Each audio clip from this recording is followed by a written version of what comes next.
When we opened here in 2013, wow, it was a different world. Mondays and Tuesdays, we used to sell 20 loaves of bread. It was slow, and it took years to build it up. Borough Market was always on my radar as a foodie destination. Back in the early days, it was Neal's Yard Dairy, it was Turnips, it was Monmouth, it was Brindisa. You know, these were the food heroes of London. I wanted to be next door to these guys. I wanted to be with them.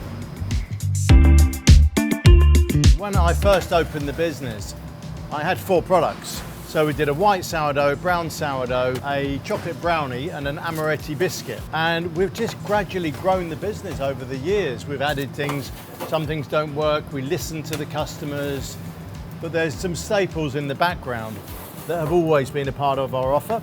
Obviously the doughnuts are one of our real hero products. As soon as we introduced those, they went crazy. First day we made doughnuts in Bread Ahead. It was about 6 months after we opened. We put a little tray outside, I think we made 20, and they sold in about 4 minutes. So the next day we made 40, and so on and so forth, and we just didn't stop. What we have done is develop the flavours. So we started off with just 3 flavours, vanilla, chocolate and jam, and then we developed new flavours. We introduced the sea salt caramel, the lemon curds, the Eton mess, the blackcurrant cheesecake ripple, the pistachio, and each of them has been amazing. So these are our cinnamon buns, one of the Bread Ahead staples. These were developed in 2014 actually, so it's been a while ago now. What makes them extra special is this citrus syrup that we dip them into. So they're an enriched dough, almost like a brioche, cinnamon butter inside, and then that little drench of citrus syrup, cinnamon syrup, to give them that rather special little touch. There are definitely products in the baking industry that you kind of have to have, you know, and I think a cinnamon bun is one of those key products. With your morning coffee, nothing like a cinnamon bun. One of the most, I think, influential people I worked for was Simon Hopkinson in Bibendum, and he was a real purist of food. He just did not want to mess about. It was all about the ingredient, all about the eating experience, all about close your eyes, eat the food, just enjoy it, enjoy the flavors and keep it simple. Interestingly, every single product we sell has a story. So everything we've developed here comes from either a journey in my life, a place I've been, somewhere I worked, somewhere I've talked to. It's a wonderful thing, so it's really an extension of my life.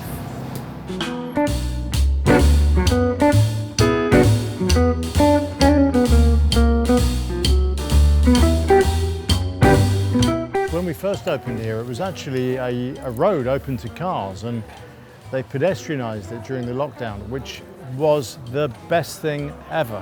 Completely changed the business. When we opened this, first of all, we were essentially a market stall in Borough. So my concept at the time was just to sort of put a market stall in the shop, and that didn't work at all. So we actually refitted this shop 4 times to get it right, and we had to do it again and again, and this time we've got it right. One, we added in here our sourdough pizza, and that's been a huge success. Really an extension of the business, and it's a way we've just used the same ingredients just to go in a little bit of a different direction. Really good flavors, lots of garlic, plenty of marjoram, tasty food, and a generous slice, a big slice, big portion. Pizza making it's more than just a pizza.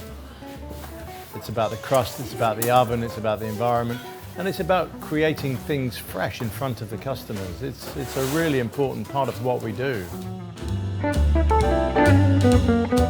When I was designing Bread Ahead, I was conscious that we needed meaningful locations. So Borough Market was our first spot, and that was very important, and is to this day. I consider it really our home. Borough Market is the centre of the business. And then Pavilion Road was a wonderful opportunity where we could express ourselves in that lovely community of West London and Chelsea and Sloane Square.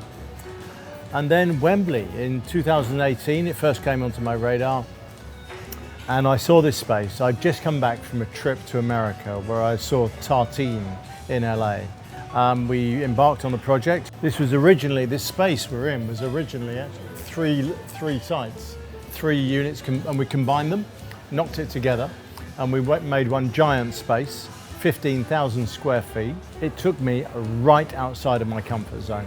This really did change the business. What it enabled us to do was to really express ourselves in a space for the first time in London. And I think it really helped the business to grow up. Having a site this big, it's a multi-use facility. So we have a full restaurant and bar for 200 people. We have 2 baking schools upstairs, and we have a full production bakery in the background where we make all of the wholesale breads and the burger buns for a lot of London restaurants. So here we have our huge setter oven where we bake all of the sourdough bread. This is a really amazing piece of equipment we installed in here. We can bake sometimes 1,000 loaves of bread a day here, so it really is a busy part of the business. We put some amazing equipment, this auto loader for the ovens. It's a central part of the bakery. Bread Ahead have played a big role in the understanding of sourdough and what it is, because it's so much easier to explain to a person what is sourdough when you're actually showing them how to do it. And that's really been one of the great successes of our immersive baking workshops, is that we can bring people into an environment with raw ingredients and show them how to make things from scratch. So when I first started, the Bread Ahead consisted of a bakery at Borough Market. We did some wholesale. We had one stall at Borough Market that did a range of products, baked goods, and we did bakery school classes. We would have a class on a Wednesday afternoon, and I'd be ringing around getting people to come down for freebies. And a stat appeared about 18 months ago, which was we had 15,000 people through the year in 2022. That is kind of one of the things that blows me away. What makes our workshops really unique is we just get 12 people around a table with a teacher and the assistant, and we just get on with it. The customers start chatting to each other. It becomes social. It becomes a relaxed thing to do. So we're not a formal baking experience. It's got a much more relaxed, natural approach to it. And we love that. We've found that a really big part of our success is approaching this in a casual, relaxed manner, which is more conducive to a learning environment.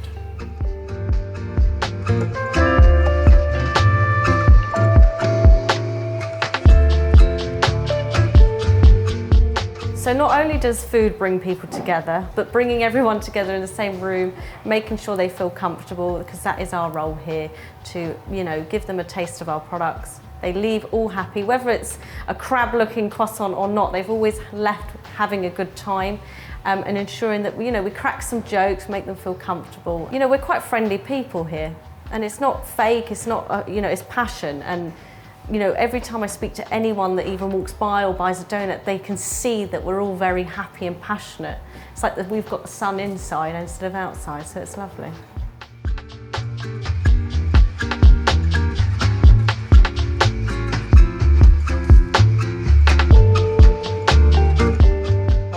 Our workshops really are a combination between, they're very practical, very hands-on, but we also give the sort of a fundamental bit of teaching in there, so you can really understand what's happening on a biological level. So this is a really important part of teaching, so you can understand what's happening with yeast, what's happening with proteins, and how it works. But at the same time, we need to combine that with a physical, hands-on experience. That we're taking knowledge directly from our bakers and putting that into a domestic setting, and that's definitely, I think, shown in how successful we've been as a brand and how we've grown over the years.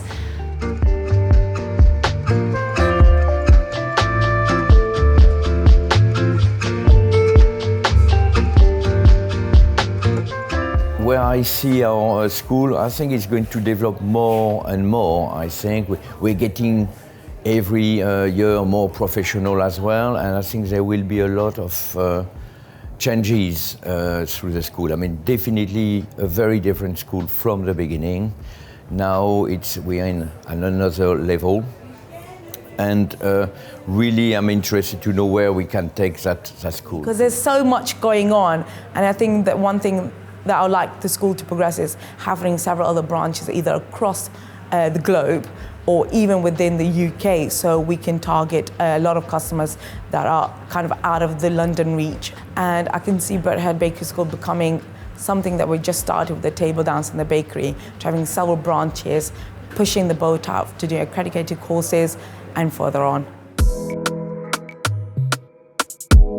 Lockdown was a transformation for Bread Ahead. It gave us the opportunity to take our teaching online. We gained a massive audience around the world.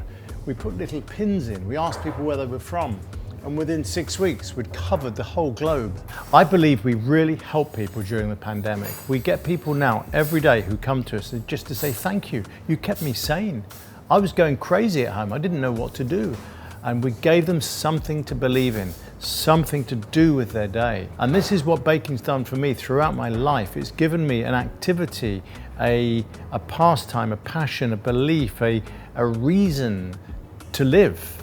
It's what I do with my life. I get up in the morning, I have a cup of coffee, I go to work. It's what I do, and it's what I love doing. I'm a baker.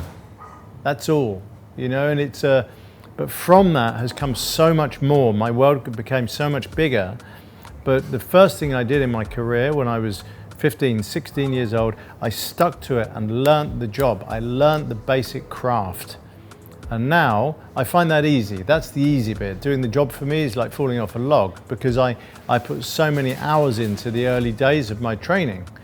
Now I've created this world where we can share those skills on many levels. We always say our baking classes are open to every level of baker. It doesn't matter if you bake once a month, or if you're a professional person who wants to bake every day of their life, a baking obsessive like myself. Can't get enough of it. So we're here for that. In the Middle East, we have a really ambitious partner there. We are opening in 7 countries over the next 3 years, which include Egypt, Morocco, Bahrain, Kuwait, Qatar, UAE, and Saudi Arabia. Our 3rd site's just about to open, and that is a huge opportunity. It's unfolding as we speak. I think the next 10 years are going to be much faster than the first 10, because now we've established a footprint outside of the UK. I think it's inevitable a lot more will follow, because we're a proven model outside of the UK, which was a huge step. But once we've done that, it's almost like the doors are now open. I suppose my go-to cities next would be in Asia, would be Singapore, would be South Korea, would be Tokyo. Looking at America, I could see us doing very well in the States. But I also like some interesting cities like Mexico City or Lima, and I think those cities are really changing. Also, India is changing so fast, so we are living in a really fluid time in the world. A lot of people look at London as a leader, and they want to be a part of that. They want to be a part of the creativity, a part of the vibe, a part of the lifestyle, and that's what we bring.